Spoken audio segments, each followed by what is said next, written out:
हम्म, तो नमस्ते। स्वागत है मेरे चैनल में। हम पढ़ रहे थे मात्रक और भौतिक राशियाँ, और ये दूसरा चैप्टर है फिजिक्स का। तो मात्रक होते क्या हैं? सबसे पहले तो मात्रक क्या होते हैं? मात्रक होते हैं, हिंदी में मानक कहा जाता है इनको। कुछ संदर्भ मानक होते हैं जिनके साथ हम किसी भौतिक राशि की तुलना करते हैं। कुछ ऐसे संदर्भ मानक जिनके साथ हम किसी फिजिकल क्वांटिटी को कंपेयर करते हैं। ये संदर्भ मानक मान्यता प्राप्त होते हैं, यानी कि कुछ एब्सोल्यूट वैल्यू होती है। एब्सोल्यूट वैल्यू या फिर जिस चीज से उसको मापा जा सके, मेजरमेंट होते हैं जिनके साथ हम कंपेयर करते हैं किसी फिजिकल क्वांटिटी को, किसी भौतिक राशि को। जैसे कि एक स्केल है, तो स्केल में आप ऐसे बने हुए देखते हो, मात्रक बने हुए देखते हो। ऐसे इनसे आप कंपेयर करते हो कि कोई वस्तु कितने सेंटीमीटर लंबी है, बड़ी है, चौड़ी है। अगर बोर्ड को भी मापना हो तो मान लो 1 फुट की स्केल है, तो इस फुट को यहाँ पे लगाओगे, यहाँ पे लगाओगे, यहाँ पे लगाओगे और मापोगे कि बोर्ड कितने फुट का है। तो ये तुम्हारी संदर्भ मानक है जो मान्यता प्राप्त है। मान्यता प्राप्त मतलब एक इंटरनेशनल स्टैंडर्ड होता है जिसमें ये संदर्भ मानक बनाए जाते हैं। इनसे हम किसी क्वांटिटी को कंपेयर करते हैं, किसी की तुलना करते हैं और बताते हैं कि इसका मेजरमेंट इतना इतना है, इतने फुट है, इतना मीटर है। ठीक है। टेम्परेचर मापने के लिए क्या होता है? थर्मोमीटर। थर्मोमीटर में जो ये क्वांटिटीज होती है, ये भी मात्रक है, मापने की क्वांटिटीज है। ये भी अपने आप में एक मानक है जो आपको टेम्परेचर बताता है। ठीक है। इसी तरह ये तो हो गई मात्रकों की बात। अब भौतिक राशियां क्या होती है? भौतिक राशियों को, राशि का मतलब होता है इंग्लिश में क्वांटिटी, और भौतिक राशि क्या होती है? Physical quantity.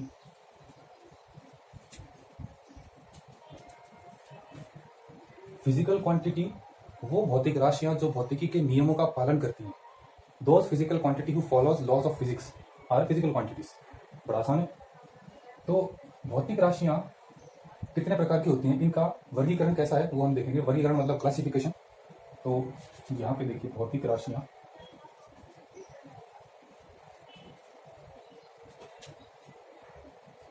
यानी फिजिकल क्वांटिटीज, जो कि एक होती है उत्पत्ति के आधार पर, दूसरी होती है दिशा के आधार पर। उत्पत्ति मतलब उनका वो आई कहाँ से, उनकी उत्पत्ति कहाँ से हुई, जन्म कहाँ से हुआ। तो उत्पत्ति के आधार पर दो तरह से वर्गीकृत किया जाता है फिजिकल क्वांटिटी को, और दिशा के आधार पर भी दो तरीके से वर्गीकृत किया जाता है। वर्गीकृत मतलब क्लासिफाई किया जाता है फिजिकल क्वांटिटी। उत्पत्ति के आधार पर कैसे क्लासिफाई करेंगे भी, क्या क्या होंगी? एक तो होती है एब्सोल्यूट, फंडामेंटल, जो कि जैसे कि आधारभूत कह लो आप, कुछ मूल भौतिक राशियां। और उसके बाद इनसे जो उत्पन्न की जाती हैं, इनका इस्तेमाल करके जो डिराइव की जाती हैं, वो होती है व्युत्पन्न राशियां। व्युत्पन्न भौतिक राशियां। ठीक है। दिशा के आधार पर क्या होती है? एक सदिश होती है, एक अदिश होती है। सदिश यानी दिशा के साथ सदिश। दूसरी होती है अदिश, दिशा के अलावा। यानी कि इनको व्यक्त करने के लिए आपको दिशा की आवश्यकता होगी और परिमाण की आवश्यकता होगी। दिशा के साथ साथ परिमाण की भी आवश्यकता होती है। परिमाण मतलब इसको भी आप क्वांटिटी कह लो, कि जैसे कि दूध का परिमाण क्या है? 1 लीटर दूध है तो 1 लीटर उस दूध का परिमाण है। ठीक है, क्वांटिटी। और इसको व्यक्त करने के लिए आपको सिर्फ परिमाण की आवश्यकता होती है, दिशा की आवश्यकता नहीं होती। ठीक है, इसकी आवश्यकता आपको नहीं होती, सिर्फ परिमाण की आवश्यकता होती है। मूल भौतिक राशियां कौन सी होती है? मूल भौतिक राशियां जिनको आप डायरेक्ट मेजर कर सकते हो, जैसे मात्रक और भौतिक राशियां, इनका सारा संबंध मेजरमेंट से, मापन से है। इनका संबंध है मापन से, मेजरमेंट। ठीक है, जिनको सीधा सीधा मापा जा सके, जिनको व्युत्पन्न ना करना पड़े किसी दूसरे के हिसाब से। जैसे कि आप लंबाई नाप सकते हो, तो मूल भौतिक राशियां कौन सी होगी? लंबाई। और क्या हो गया? द्रव्यमान, यानी कि मास। लंबाई होगी लेंथ। और क्या हो गया? टेम्परेचर, इससे आप नापते ही हो, तापमान। समय हो गया, समय भी मूल भौतिक राशि है। आप डायरेक्ट घड़ी में देख के पता कर सकते हो कि इतना टाइम हुआ है, आपको कंपेयर करनी जरूरत नहीं। व्युत्पन्न राशियां क्या होती है? इनका इस्तेमाल करके जो राशियां हम व्युत्पन्न करते हैं, उत्पन्न करते हैं, डिराइव करते हैं, ये हो गई डिराइव्ड, और ये हो गई आपकी फंडामेंटल। फंडामेंटल और डिराइव्ड। सदिश को इंग्लिश में बोलते हैं वेक्टर, इसको एरो से दर्शाते हैं ऐसे। अदिश होते हैं स्केलर, ठीक है। डिराइव्ड यानी इनसे उत्पन्न की हुई, इनसे कैसे, जैसे कि फोर्स, बल। बल का सूत्र क्या है? F इक्वल टू ma, ये इसका सूत्र है, यानी कि द्रव्यमान और त्वरण से हम बल निकालते हैं, और त्वरण भी अपने आप में एक व्युत्पन्न राशि है। त्वरण हो गया, वेग हो गया। वेग क्या होता है? वेग यानी चाल, मान लो चाल होता है दूरी बट्टा समय। तो दूरी लेंथ, लंबाई से नापी जाती है, दूरी लेंथ हो गई, समय मूल राशि है यानी कि फंडामेंटल क्वांटिटी। इन दोनों का इस्तेमाल करके आपने चाल यानी वेग निकाला, तो इनसे व्युत्पन्न की हुई राशियां व्युत्पन्न राशियों में आ गई। त्वरण होता है दूरी बट्टा समय,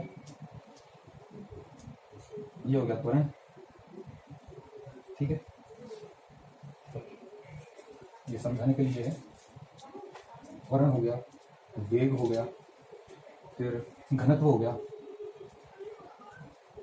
आयतन हो गया। घनत्व मतलब डेंसिटी, आयतन मतलब वॉल्यूम, वॉल्यूम को लीटर में नापते हैं, ठीक है।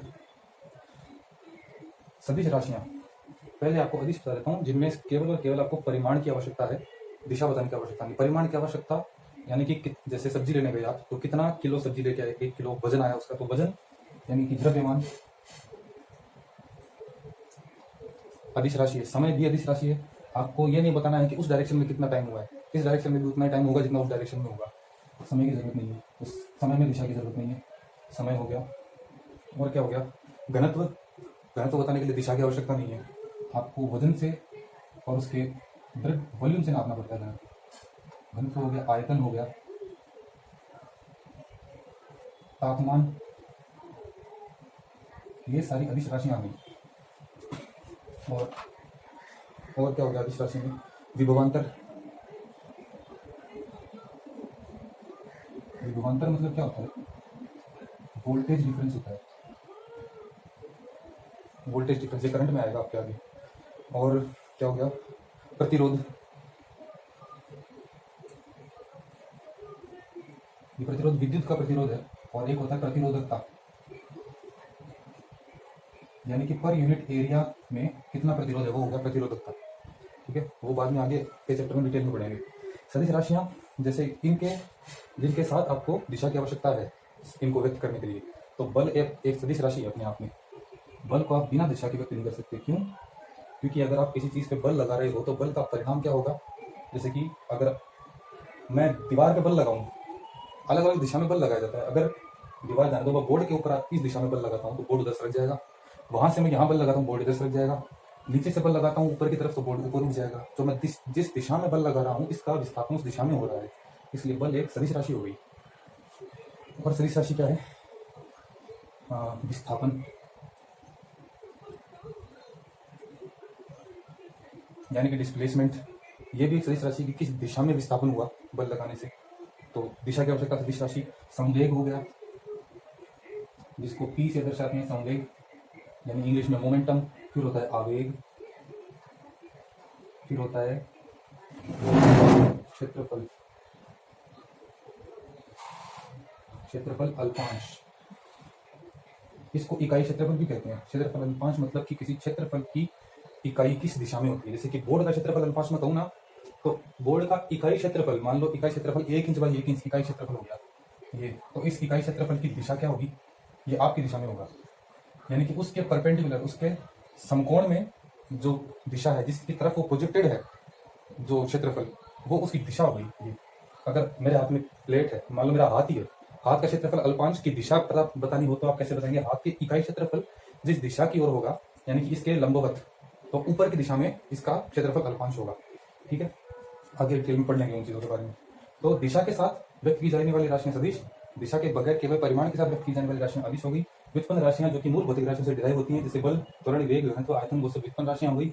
खास मूल राशियां लंबाई, द्रव्यमान, तापमान, समय, ये सब मूल राशियां हो गई, ठीक है।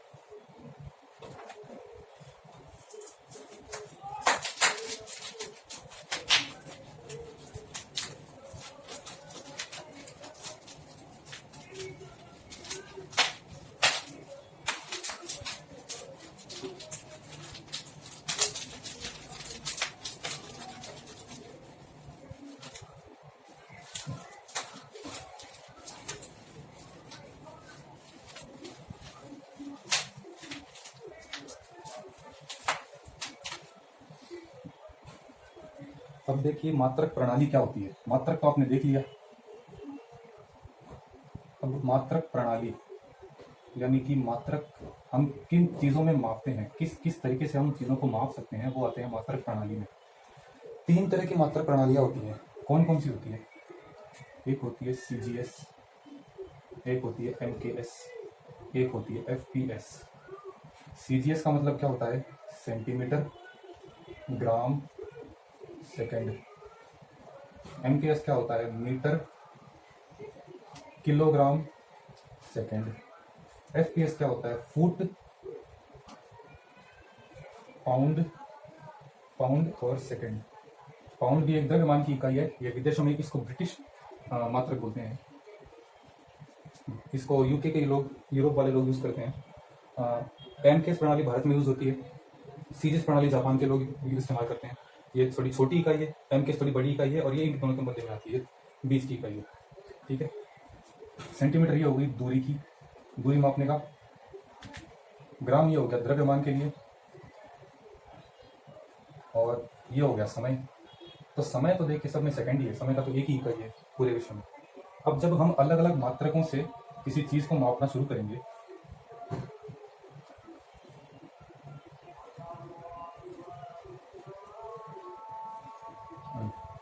जब हम अलग अलग मात्रक प्रणाली का इस्तेमाल करेंगे किसी चीज को मापने के लिए, जैसे कि मैं फिजिक्स का टीचर हूँ, मैंने किताब लिख दी, तो किताब में जो भी मैंने चीजें माप कर लिखी हैं, जिन चीजों को मैंने व्यक्त किया, परिभाषित किया, डिफाइन किया है, तो उनको मैंने मापने के लिए कुछ मात्रक प्रणाली का इस्तेमाल किया होगा कि इतना बल लगाने पर इतना विस्थापन होता है, इतना ऊर्जा खर्च होती है। वो सब चीजें को मैंने मापने के लिए MKS प्रणाली का इस्तेमाल किया। ये बुक अगर मैं यूके में भेजूंगा, यूरोप में भेजूंगा, तो वो लोग इसको समझने में उनको कठिनाई आएगी, क्योंकि वहां पे CGS, वहां पे FPS चलता है। और जापान में भेजूंगा तो उनके यहाँ CGS चलता है, उनको मुश्किल होगी इसको समझने में, वो उसको फिर कन्वर्ट करके समझेंगे। तो भाई हमने क्या किया, एक स्विट्जरलैंड है, नाम तो सुना ही होगा। स्विट्जरलैंड के जिनेवा में international bureau of weight and measurement, इसने 1960 में MKS को मात्रक प्रणाली एक्सेप्ट कर लिया वर्ल्ड वाइड। यानी कि इसने MKS में ही माप लेकर और किताबें छापने के लिए कह दिया कि इसी प्रणाली का आपको पूरे विश्व में इस्तेमाल करना है। ये एक स्टैंडर्ड हो गया, इंटरनेशनल स्टैंडर्ड घोषित कर दिया MKS। इंटरनेशनल स्टैंडर्ड, जिसको हम IS भी कहते हैं, या स्टैंडर्ड इंटरनेशनल कह दो इसको, SI यूनिट। तो मात्रक को इंग्लिश में क्या कहेंगे? यूनिट। ठीक है। और SI यूनिट मतलब इंटरनेशनल स्टैंडर्ड, जो कि MKS है। SI यूनिट MKS का परिवर्धित रूप है। परिवर्धित यानी कि MKS में कुछ बदलाव किए गए जिससे उसको स्वीकार कर पाना आसान हो। कुछ छोटे मोटे बदलाव किए गए जिनका हम पूरे वर्ल्ड वाइड इस्तेमाल कर सकें। कुछ परिवर्तन वो खैर अभी इसमें जरूरी नहीं है। आपको इतना समझना है कि MKS का परिवर्तित रूप है, उसमें कुछ सकारात्मक परिवर्तन किए गए ताकि वो समझने के लिए आसान हो जाए। ठीक है। तो हम अब इसके बाद जो भी पढ़ेंगे वो सब SI यूनिट में पढ़ेंगे।